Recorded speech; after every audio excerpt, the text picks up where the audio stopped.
موضع سرائے عالمگیر سے بلال ناصر کی تفصیلات کے مطابق گجرات پولیس تھانہ سٹی سرائے عالمگیر کا منشیات فروشوں کے خلاف کریک ڈاؤن جاری، ملزم گرفتار، 38 لیٹر ولائتی شراب برآمد کر لی۔ تفصیلات کے مطابق ڈی پی او گجرات مستنصر عطا باجوہ کی زیر قیادت اور ڈی ایس پی سرائے عالمگیر سرکل رائے منیر احمد کی زیر نگرانی ایس ایچ او تھانہ سٹی سرائے عالمگیر انسپکٹر شیراز حیدر نے اپنی پولیس ٹیم کے ہمراہ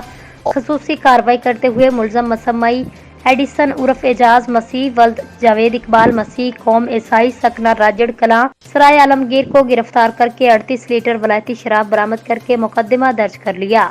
ڈی پی او گجرات مستنصر عطا باجوہ کا کہنا ہے منشیات فروش معاشرے کا ناسور ہیں جن کے خلاف بلا امتیاز کارروائیاں جاری رہیں گی۔ ترجمان گجرات پولیس سرائے عالمگیر۔